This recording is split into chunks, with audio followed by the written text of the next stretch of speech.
Dan saudara, selebritas Sandra Dewi yang juga istri Harvey Muiz tersangka korupsi kasus Tata Niaga Timah kembali menjalani pemeriksaan di Kejagung. Sandra Dewi diperiksa selama hampir 10 jam.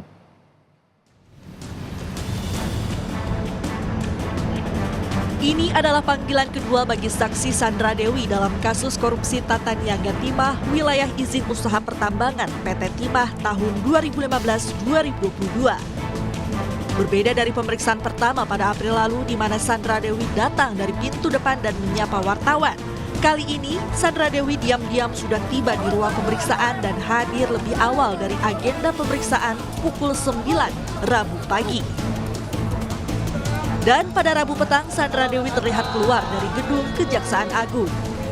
Namun, Sandra Dewi tidak memberikan tanggapan apapun kepada awak media. Penyidik Kejaksaan Agung menyebut pihaknya fokus pada penelusuran aliran dana kasus dugaan korupsi Tata Niaga Timah. Dengan pemeriksaan pada Sandra Dewi, penyidik ingin menelusuri aset-aset para tersangka dan yang diatasnamakan pada keluarga. Penyidik juga mendalami pemisahan harta Sandra Dewi dan tersangka kasus dugaan korupsi Tata Niaga Timah, Harvey Muiz. Pemeriksaan ini kita lakukan dalam rangka untuk menelusuri dan memastikan bahwa aset-aset yang dimiliki oleh baik para tersangka maupun yang diatasnamakan istri-istri para tersangka bisa kita uji bahwa benar aset-aset tersebut terkait dengan tindak pidana korupsi yang sedang kita periksa.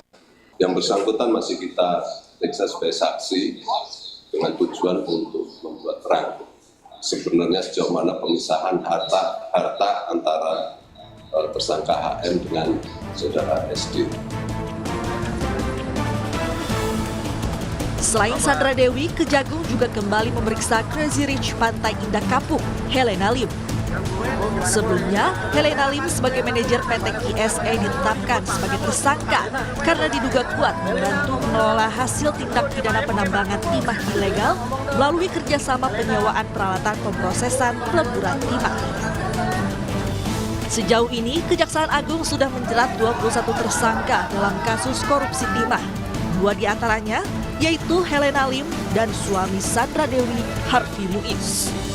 Harvey Muiz ditetapkan jadi tersangka pada 27 Maret lalu dalam perannya sebagai perpanjangan tangan dari PT RBT.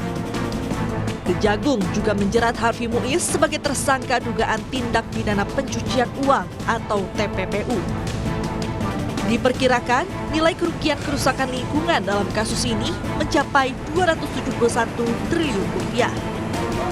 Tim Liputan Kompas TV.